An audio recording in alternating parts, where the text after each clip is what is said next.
మన మీదకి వచ్చిందనో, ఏదో మన మీద అది ప్రభావం చూపుతుందనో, చీకటి ప్రభావాలు మనల్ని ఇబ్బంది పెడుతున్నాయనో, కొన్ని పరిస్థితులు ప్రభావాలు మనల్ని బాగా వెంటాడుతున్నాయనో, ఇట్లా భయభ్రాంతులకు గురవుతాం.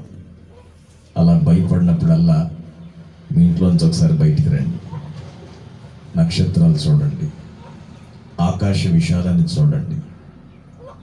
ఈ ఆకాశం వెళ్తున్న కొద్ది వెళ్తూనే ఉంటుంది. కొన్ని లక్షల సంవత్సరాలు ప్రయాణం చేస్తున్న చివర దొరకదు. దీనికి చివర ఎక్కడుందో మనకు తెలియదు, దేవుడికే తెలుసు. దీన్ని సృష్టించిన వాడికి మాత్రమే తెలుస్తుంది, మిగతా వాళ్ళకి తెలియదు.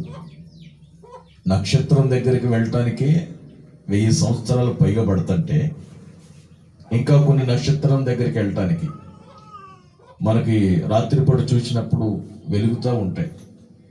కొన్ని నక్షత్రాల దగ్గరికి వెళ్ళడానికి నేను ఒక పుస్తకంలో చదివిన ప్రకారం 1,00,000 సంవత్సరాలు పట్టింది. 1,00,000 సంవత్సరాలు.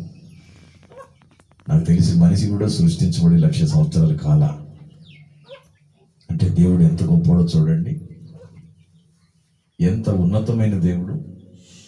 అందుకే ఎప్పుడైనా ఒక వ్యక్తి సహాయం అడిగినప్పుడు రాజుగారి దగ్గరికి వచ్చి, రాజా ఒక టీ పూపించండి అన్నాడంట. అప్పుడు రాజుగారు అన్నాడంట, ముందు నేను ఎవరో తెలుసుకున్నాను అడగరా అన్నాడు. అంటే అర్థం ఏంటో తెలుసా? రాజుగారిని టీ కాదు అడిగేది, రాజుగారిని అడిగితే 10 తరాలు సెట్ అయ్యేలా అడగాల. అట్లనే మనం దేవుణ్ణి చిన్న చిన్నవి కాదు అడిగేది. ప్రభు ఒక బడ్డీ కొట్టు పెట్టుకుంటా, 2 సర్ఫ్ ప్యాకెట్లను, 4 సబ్బులు పెట్టుకుంటా, 4 షాంపూ కట్టలు కూడా పెట్టుకుంటున్నా, ఆయన నాకు సాయం చేయ్యా. అసలు నీ జీవిత కాలంలో 1,00,000 సంవత్సరాలు ప్రయాణం చేసిన ఆ 1,00,000 సంవత్సరాలు కూడా ప్రయాణం సరిపోనంత నక్షత్రాలు ఆయన సృష్టిస్తే నీకు సబ్బులు తక్కువైనయా, షాంపూలు తక్కువైనయా? ఆలోచించండి. ఎంత తక్కువ మైండ్తో మనం దేవుడిని బట్టి ఆలోచిస్తున్నాం. ఒక్కోసారి దేవుడి ప్రశ్న వేస్తాం, అసలు ఉన్నావా? ఒక ఆయన పాట కూడా రాసాడు, ఉన్నావా అసలు ఉన్నావా, పాట కూడా ఉంది. అంటే మనం మన ఆధ్యాత్మిక మానసిక స్థితిని బట్టి మనం ఎదుగుతాం. ఆశీర్వాదం రావాలంటే ఊరికే రాదు, డబ్బులు ఊరికే రావు. మన తాత చెప్తాడు కదా, గుండు తాత, లలిత జ్యువెలరీస్. ఏంటి డైలాగ్ ఏంటి? డబ్బులు ఊరికే, ఎవరికి ఊరికే రావు. అట్లనే ఆశీర్వాదాలు కూడా. నీ మానసిక ఆధ్యాత్మిక స్థితి వర్ధిల్లేంత వరకు దేవుడు నీకు పాఠాలు నేర్పిస్తూనే ఉంటాడు, నీకు పాఠాలు చెప్తానే ఉంటాడు. ఎగ్జామ్ రాసి పాస్ అయ్యి ఒక ఉత్తీర్ణత నువ్వు పొందుకునే వరకు, పాస్ మార్కులు పొందుకునే వరకు మళ్ళీ అదే తరగతిలో నువ్వు చదవాల్సి ఉంటుంది. పాస్ అయిన తర్వాతే 2వ తరగతికి వెళ్తాం. పాస్ అయిన తర్వాతే 10వ తరగతి దాటి 11వ తరగతి ఇంటర్మీడియట్కి వెళ్తాం. అట్లనే దేవుని యొక్క కృప కూడా నువ్వు అర్థం చేసుకున్న కొలది నువ్వు పాస్ అవుతూ ఉంటావు. ఆయన గొప్పతనం నువ్వు అర్థం చేసుకున్న కొలది నీ కార్యాలు జరుగుతూ ఉంటాయి. ఆమేన్.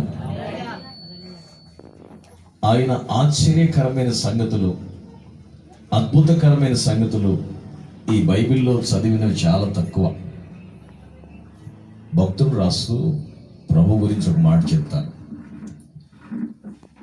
ఆయన చేసిన కార్యాలు రాయటానికి ఈ భూలోకంలో ఉన్న ఏ పుస్తకములు కూడా సరిపోవని రాశారు.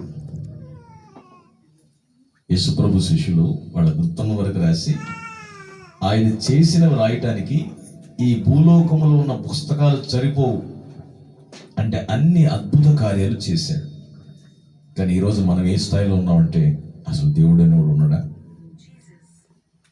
దేవుడు అనేవాడు ఉంటే నాతో మాట్లాడాలి కదా, దేవుడు అనేవాడు ఉంటే నన్ను మంచిగా చూసుకోవాలి కదా, చల్లగా చూసుకోవాలి కదా. అసలు నేనేసే ప్రశ్న ఏంటంటే, అసలు దేవుడు నీకు అర్థమైందా? నీకు కనపడటానికి ఆయన మనసు ఎలా ఉంటుంది, ఆయన ఆలోచన ఎలా ఉంటుంది, మనం ఎలా తయారు చేయబడ్డాం, ఈ సృష్టి ఎట్లా తయారు చేయబడింది, ఇక్కడున్న పరిస్థితులు ఇవి మనం తయారు చేసుకుని మనం క్రియేట్ చేసుకున్నవే. ఇంకా బయట ఈ నక్షత్రాలేంటి, ఈ దూర దూర ప్రాంతాల్లో మనం వెళ్ళినా కూడా మన జీవితం సరిపోనంత దూరాల్లో ఉన్నటువంటి వస్తువులు ఇక్కడి నుంచే కళ్ళతో చూస్తాం.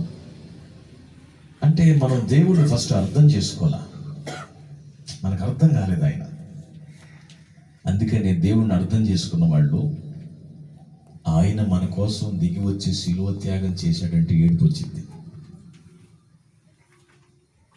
ఆయన మన కోసం దిగి వచ్చి ఆయన సృష్టించిన చెట్టుకే, ఆయన నోటి మాటతో పలికితే సృష్టించబడిన ఆ కొయ్యలకు నరరూపిదారిగా ఆయన సృష్టించిన ప్రజల గర్భములోనికి, మరియమ్మ గర్భంలోనికి ఆయన వచ్చి, ఆ మరియ గర్భంలో ఆయన 9 నెలలు ఉండి ఈ లోకంలోకి బయటికి వచ్చి ఉద్భవించి మరలా సాధారణ మానవుడిగా పుట్టి సాధారణ మానవుడిగా పెరిగి మనుషులు వేసిన శిక్షకు బలయ్యాడంటే ఇక్కడ ఏడుపు వస్తుంది నాకు. ఇంత గొప్పవాడివి, ఇంత ఆశ్చర్యకరుడివి, ఈ లోకము నీ యొక్క సృష్టిని వివరిస్తూ, నీ సృష్టి నీ యొక్క మహిమను వివరిస్తుంది అని చెప్పి బైబిల్లో ఉంటే, అంత గొప్ప దేవుడు, అంత ఆశ్చర్యకరుడు మన కోసం రావాల్సిన అవసరం ఏంటి? మన కోసం సిలువ ఎక్కాల్సిన అవసరం ఏంటి? చాలాసార్లు తెలియని వాళ్ళు చాలా రకాలుగా మాట్లాడుతూ, ఒక స్వామీజీ మాట్లాడుతూ ఒక మాట అన్నాడు, 4 మేకులు కూడా పీక్కోలేకపోయాడు, ఆయన దేవుడు ఎట్లయ్యాడని. మీరు వింటూనే ఉంటారు, ఫోన్లో కూడా చూస్తూనే ఉంటారు.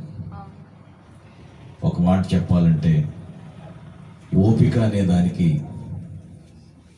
ఒక అర్థం ఏదైనా ఉందంటే అది యేసు ప్రభుల వారే. ఓపిక అనే దానికి